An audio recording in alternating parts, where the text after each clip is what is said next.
আসসালামু আলাইকুম। তো বাংলাদেশ ব্যাংক পাঁচটা ইসলামিক ব্যাংকে একীভূত করার নামে গত 1 বছর যাবৎ ধরে আমানতকারীদের কিন্তু 12টা বাজিয়ে দিচ্ছে। তাদেরই আইন ছিল যে বিমা আছে, ব্যাংকগুলো থেকে টাকা নেওয়া আছে, 1 লাখ টাকা করে তাদের দেওয়ার কথা। নতুন আইনও তারা পাশ করেছে, অলরেডি কার্যকরও করেছে যে 2 লাখ টাকা পর্যন্ত পাবে। তো এই যে পাঁচটা ব্যাংকের আপনি কোনো কর্মকর্তাকে বরখাস্ত করেন নাই, কারো চাকরি বাতিল করেন নাই, তাদের সবার বেতন ভাতা দিচ্ছেন, মানুষের ঋণগুলো আপনারা জমা নিচ্ছেন, যারা আমানতকারী এদের টাকাটা দিতে আপনাদের সমস্যাটা কি?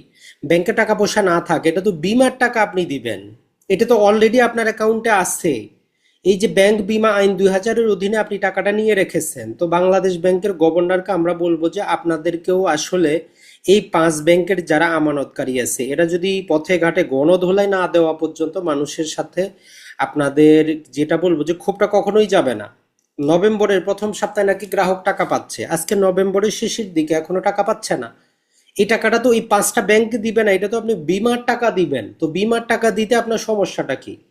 এই যে মোটামুটি একটা সংস্থা তারা 28শে নভেম্বর সম্ভবত একটা ঢাকায় মিছিল মিটিং করার চিন্তা ভাবনা করতেছে। আমরা বলবো যে ভাই, আগামী 1 সপ্তাহের মধ্যে বিমার টাকা দিয়ে দেন, নাইলে এই পাঁচটা ব্যাংকের সারা দেশে যত শাখা আছে প্রতিটা শাখায় তালা মারা দেওয়া দরকার। যদি পুলিশ বা কেউ বাড়াবাড়ি করে প্রতিটা শাখা মাটির সাথে মিশিয়ে দেওয়া দরকার। কারণ মানুষের একটা ধৈর্যের সীমা আছে। এই ব্যাংক পাঁচটা তারা দেউলিয়া হয়ে যাক, আমাদের দেখার বিষয় না, ধরলাম দেউলিয়া হয়ে গেছে। আপনি বাংলাদেশ ব্যাংক, আপনি ফাদার ফিগার, আপনার কাছে টাকা আছে, তো আপনি কেন মানুষের টাকাটা দিচ্ছেন না? যেখানে আপনি নতুন আইনে কি বলছেন, 10 কর্মদিবস প্লাস 7 কর্মদিবসে গ্রাহকের অ্যাকাউন্টে টাকাটা পৌঁছাবে। আগের আইনে তো 1 লাখ টাকা দেওয়ার কথা ছিল। অ্যাটলিস্ট আপনি সেটাও দিতে না পারলে অ্যাটলিস্ট 50,000 করে প্রতি মাসে উঠানোর আপনি পারমিশনটা দেন। তো মানুষকে ভোগান্তি হয়রানিতে ফেলানোর আর কোনো কিন্তু সীমা রাখে নাই। কথাটা হচ্ছে যে ভাই, তাইলে আপনি যে এই কোটি কোটি টাকা আপনার কাছে যে ব্যাংক বিমা আমানতাইন 2000-এর অধীনে জমা আছে, এগুলো আপনি কার জন্য রাখছেন? যেহেতু আপনি এই আমানতকারীদের জন্যই রাখছেন, তো তাদেরকে আপনি টাকাটা কেন দিচ্ছেন না? আমার নিজেরও টাকা জমা আছে, তো আশা করব যে আগামী 7 দিনের যদি টাকা পয়সাটা না দেয়, সারা বাংলাদেশে এই পাঁচটা ইসলামিক ব্যাংকের যত শাখা আছে প্রতিটা শাখায় তালা লাগিয়ে দেওয়া দরকার। প্রতিটা শাখার সামনে গিয়ে যারাই ডিপোজিটকারী, যারা ঋণের টাকা পরিশোধ করতেছেন, তাদেরকে বলবো কোনো টাকা পয়সা আপনারা সেখানে কি করবেন না, আপনি সেখানে জমা করবেন না। আপনি কোনো কর্মকর্তা কর্মচারীকে চাকরি থেকে বরখাস্ত করেন নাই, বেতন অর্ধেক করেন নাই, তাদের সব টাকা পয়সা সব কিছু দিচ্ছেন। এই পাঁচটাকে মিলিয়ে যে আপনি একটা নতুন ব্যাংক করতেছেন, এইখানে তো ডিপোজিটকারীর চাইতে ব্যাংকে কর্মকর্তা কর্মচারীর সংখ্যা বেশি হবে। আপনি এদের বেতন ভাতা দিয়ে আপনি কি করে ব্যাংকটা লাভবান করতে পারবেন? জীবনেও সম্ভব না, জীবনেও সম্ভব না। তো এই জন্য বলবো যে ভাই, যারা আমানতকারী আছেন কঠোর হইতে হবে। আর বাংলাদেশ ব্যাংক ঘেরাও করা দরকার।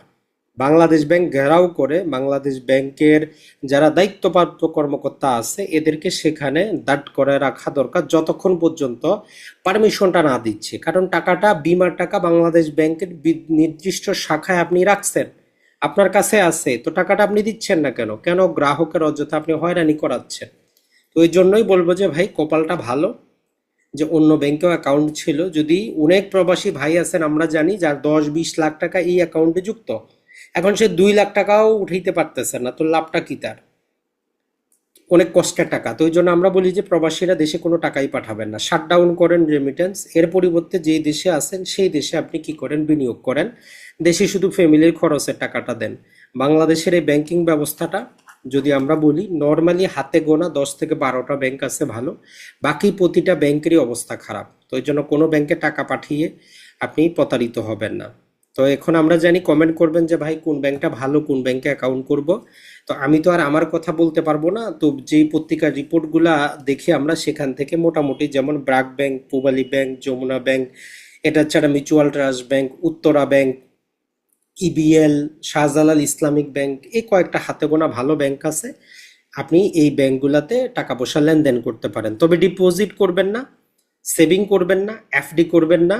ওই ব্যাংকগুলার শেয়ার কিনেন, সবচেয়ে বেস্ট হচ্ছে ওই ব্যাংকগুলার আপনি শেয়ার কিনবেন।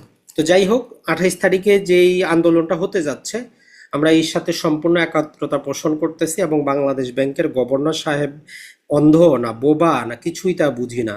পত্রিকায় সে বলছে নভেম্বরে গ্রাহক টাকা পাবে, নভেম্বর শেষ, মানুষ কিন্তু 1 টাকাও পায় নাই। এটা কিন্তু ঠিক না। তাহলে আমরা যেটা বলবো যে সারা বাংলাদেশের প্রতিটা শাখার সামনে আন্দোলন করা দরকার। যদি আগামী 1 সপ্তাহ না দেওয়া হয়, প্রতিটা শাখা বন্ধ করে দেওয়া দরকার।